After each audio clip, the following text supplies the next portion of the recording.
Travel along, Catholic Pilgrims, for 1 year as we read through St. Faustina's diary. Join me, Amy Thomas, each day for a short reading out of the diary which brought us a deeper understanding of Christ's divine mercy. Hello, Catholic Pilgrims. It's been a while, and I'm going to explain to you in this podcast why it's been a while. So, I have felt like a fish out of water with the whole podcasting thing. And this past summer, when I was back home in Kansas, my brother was there, and he's a big podcaster. He has 2 podcasts, actually. And he and my husband were encouraging me to get into podcasting. And I was like, I don't know. I don't really know what to say. There's so many podcasts. It's like when I started blogging, there were just tons of bloggers. And now there's not as many because everybody's moved into podcasting. And so I was like, I just felt like I'll be one more voice among thousands. But my brother really encouraged me to get into it. So I started, and I felt like a complete failure and flop. And so I can't find my rhythm. It's not like writing. With writing, I can really contemplate. But when I get on here, I'm just talking to myself, and that's weird. So I felt very deflated about it all, but my husband and my brother keep encouraging me, and so I'm trying to press forward. So I've been really trying to figure out what I wanted to do with the podcast, because I've kind of felt like I've been just all over the place, and every week when I try to think of a topic, I'm like, I just don't know what to talk about, and then I have just, writer's block or podcast block, and then nothing happens. So since I've been in quarantine because I've had COVID, I've had lots and lots of time to think. And I was sitting on my bed one day, and I was just sitting there thinking about my podcast and everything. And I didn't get to bring a lot of things to Turkey with us because we only had so much we could bring. One of the 2 books I brought was St. Faustina's diary. And the reason I brought it was because before we moved here, I had been reading it. I bought it, and I'd been slowly making my way through it. But once, the move hit, we were selling our house and packing up our things and moving over to Kansas for a little while and then moving over halfway across the world, I just kind of lost focus. But I did bring it along with my Bible. And I pulled it out of the drawer, and I just started thinking. I was like, St. Faustina's diary is kind of an intimidating book. It really is. She's a mystic, and we'll get into that later, but I know a lot of people have this book, and I know a lot of people have read through the book and really enjoyed it, but I know a lot of people have it and have started it, and it's gotten to be daunting because it's heavy, and they've just kind of lost focus like me. And so I started thinking, I was like, what if this was my focus for the next year, was this diary? And I was like, what if I just took it in bite-sized chunks every day, did a 10 to 12 minute reading and reflection, and then walked away from it for the day. I was like, this would be good. I like this idea. It started really growing on me. It kept nudging me, and I was like, maybe this is the reason why I brought this book to Turkey. So anyway, my goal for this year with the podcast is I'm going to slowly make my way through St. Faustina's diary. I'm going to read small snippets of it every day and then give a short reflection on it. I don't want it to be any longer than 10 to 12 minutes because I know everybody's busy. Everybody has other podcasts to listen to. People have kids, people have work. I want it to be something that you can listen to on your ride into work, or when you're putting on your makeup in the morning, or when you're drinking your coffee in the morning. I want it to be something short and sweet, a small reflection that you can maybe ponder throughout the day, and then we'll just leave it at that. Because I think a lot of times what happens is you set in with this diary and you're just like, I'm just going to read it. And you can't do that. You really can't do that. It's just too dense. It's too heavy. It's got too much packed into it. And so it's difficult to approach it that way.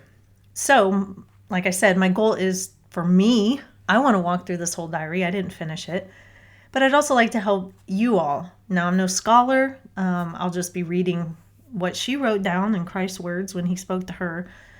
And then just my thoughts, what sticks out to me. It's not going to be theological or scholarly. It's just maybe how it applies to our life and what is speaking to my heart. And we'll go through it in a whole year. And that kind of excites me. So I think I found what I was searching for when I first started this podcast. And maybe next year I'll do another book. Who knows? But why did I even pick up St. Faustina's diary?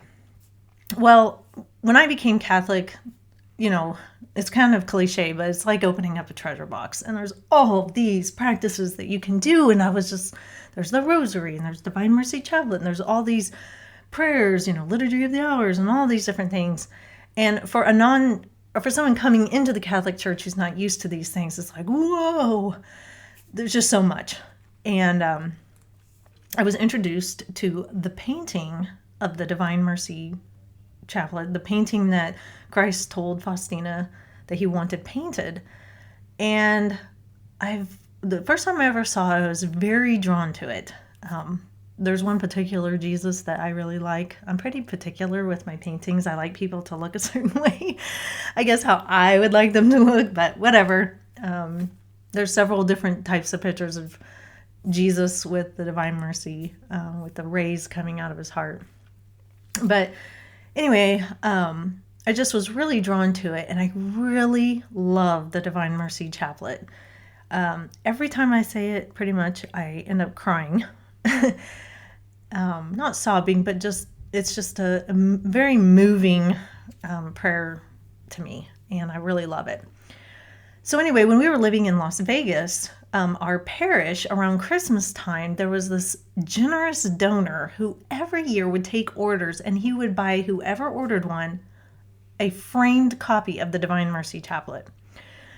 And oh gosh, talk about generous. And the Knights of Columbus would distribute them sometime after Christmas, and our family got one. And one Christmas, they had some extras, people who didn't come and pick up their copy that they had ordered. And so one of the head knights, who me and my husband, became friends with, he walked up to my husband. He's like, "Hey, I've got this extra Divine Mercy Chaplet. Would you like it?"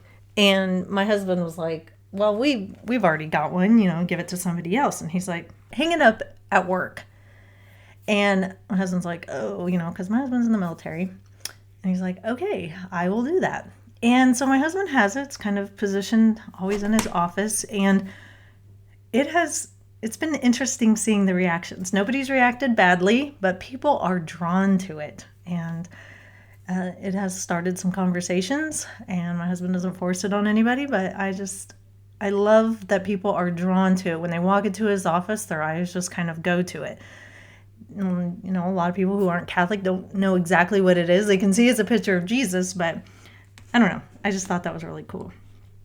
So anyway, I've really always been drawn to the Divine Mercy Chaplet. I love the prayer. I usually say it a lot during Lent. And after being to the Holy Land, just being in the place where Christ walked, it makes me cry even more. I don't know why.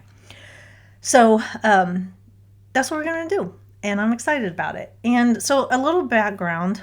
St. Faustina was a nun who lived in Poland. And she was a very kind of uneducated nun. She only had like 3 years of actual schooling when she was a little girl.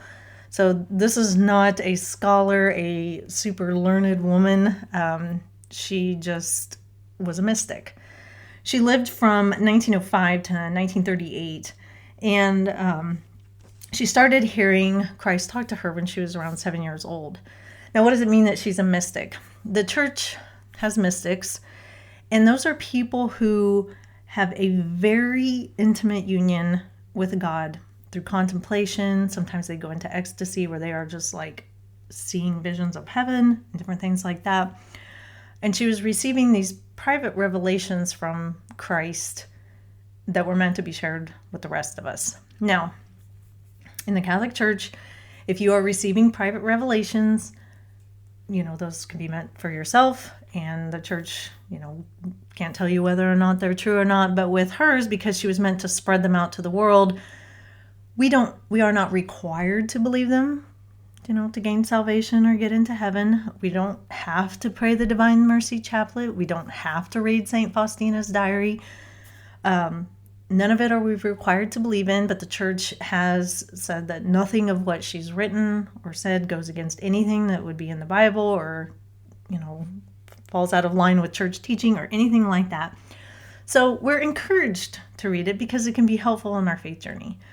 And so a lot in her revelations, she was having conversations with Christ. And mystics can be a little intimidating because not all of us are obviously mystics. Not all of us are like actually hearing the word of God spoken to us and then we're writing it down. But she did, and that's what her diary is. She started writing down what Christ was saying to her. And that's how we got the painting. That's how we got Christ talking about his divine mercy and how he wishes to pour it forth on everybody. And it all came from this little nun in Poland.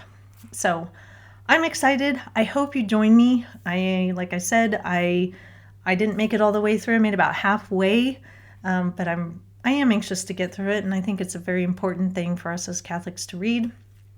And so I really hope that you join along with me. So it will be an everyday thing, and that's going to challenge me, and it will challenge you too to keep up with it. And I hope it's something that's fruitful for both of us, for my listeners and for me. So let's get started on our journey. And until I talk to you next time, Catholic Pilgrims, live the faith boldly and travel well.